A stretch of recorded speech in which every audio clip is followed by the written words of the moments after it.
Jairo Riedewald memasang bendera merah putih di Instagram pribadinya. Kabar ini cukup menghebohkan para pecinta Garuda. Jairo saat ini bermain bersama tim Liga Belgia Royal Antwerp dan sudah bermain dalam 2 laga.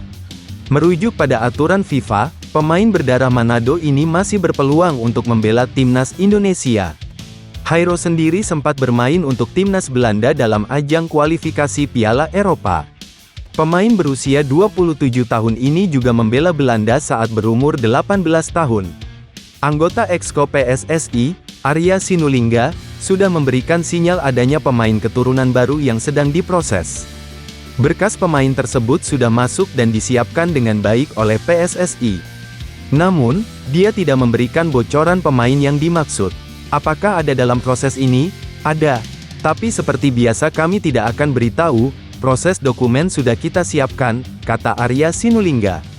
Sang pemain nantinya akan datang ke Indonesia pada FIFA Matchday September. Hal ini karena klub-klub luar negeri sedang memasuki jeda dan pemain tersebut harus mengurus beberapa berkas di Indonesia. Tentunya, proses ini akan berpacu dengan waktu karena masa jabatan DPR periode ini akan berakhir pada tanggal 30 September. Semua berkas harus sudah beres sebelum deadline tersebut agar pemain keturunan bisa segera tersedia untuk Indonesia. Masalahnya, mereka harus ke Indonesia dahulu. Ada proses yang harus dilalui, administrasi dan sebagainya. Jadi mereka harus tetap ke Indonesia, tanggal 5 September baru bisa datang karena ada FIFA Matchday, tutupnya.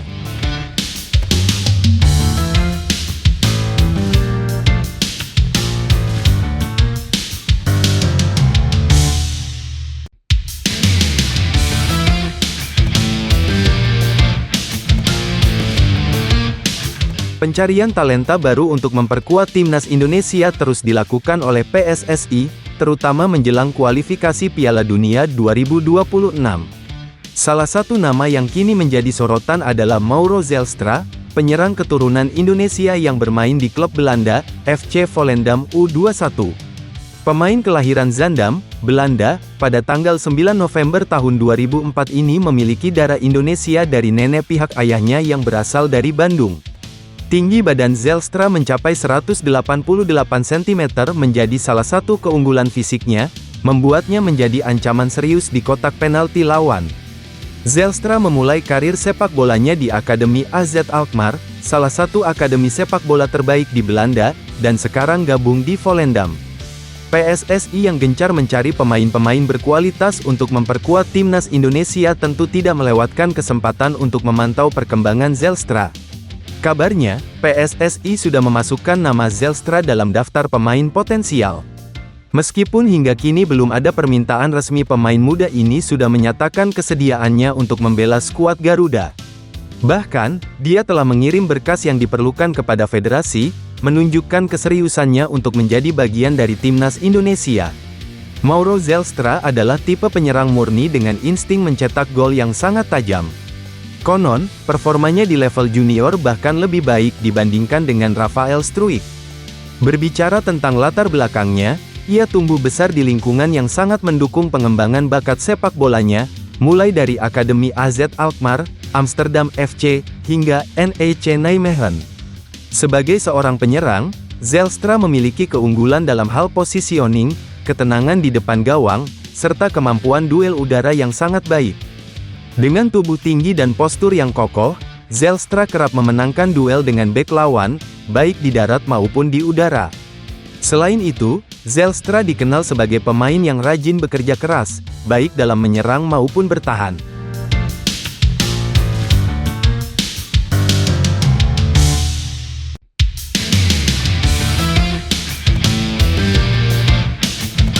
Pemain timnas Indonesia, Jay Izzes mengalami cedera usai resmi jadi pemain Indonesia pertama yang tampil di Liga Italia.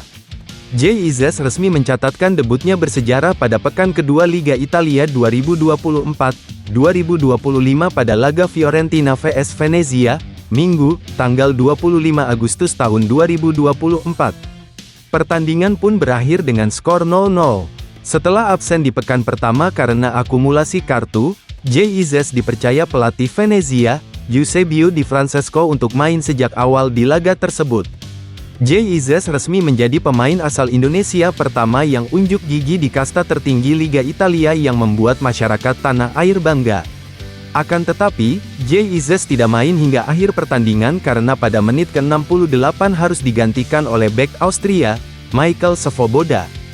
Jay Izzes terpaksa ditarik keluar karena meringik kesakitan akibat beberapa kali kakinya berbenturan dengan pemain Fiorentina.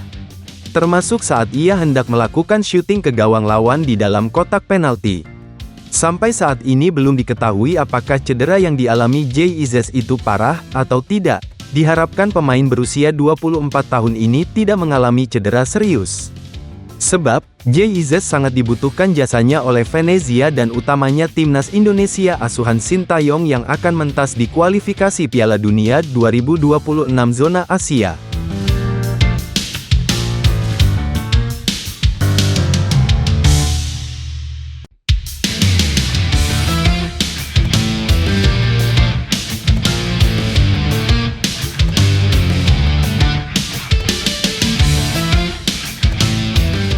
Sintayong tidak mau hianati kepercayaan dari timnas Indonesia kepadanya. Walau sebenarnya, ada 10 tawaran datang dengan angka yang lebih menggiurkan. Sintayong sudah memperpanjang kontraknya sampai akhir tahun 2027 pada akhir Juni kemarin. Dalam wawancara dengan KBS World Indonesian, Sintayong akhirnya bisa mengungkapkan fakta yang ada.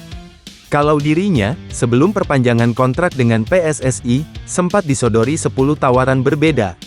Sebenarnya saya mendapat banyak tawaran, ketika Piala Asia saya juga dapat tawaran dari tim-tim lain, jelasnya. Sekarang sudah perpanjang kontrak dan saya bisa mengatakannya ada sekitar 10 tempat yang menawari saya. Saya pun tidak memanfaatkannya kepada PSSI untuk perpanjangan kontrak saya sendiri, jelas itu tidak etis, ungkapnya. Sintayong menegaskan, dirinya tidak mau berkhianat dari timnas Indonesia dan PSSI. Jalan skuad Garuda masih panjang, pria asal Korea Selatan itu mau terus catatkan momen-momen indah. Saya sudah berbicara banyak hal dengan Pak Erik soal perkembangan sepak bola Indonesia.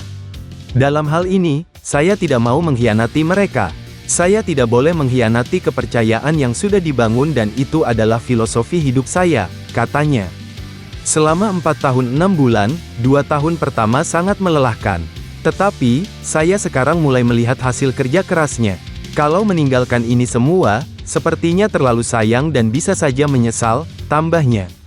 Apalagi para pemain yang setia kepada saya, sudah saya anggap seperti anak-anak saya sendiri. Meski kami tidak berbicara dalam bahasa yang sama, mereka sangat polos dan selalu mendengarkan dengan baik. Hal-hal seperti itu yang menyentuh hati saya, tutup pelatih berusia 53 tahun tersebut.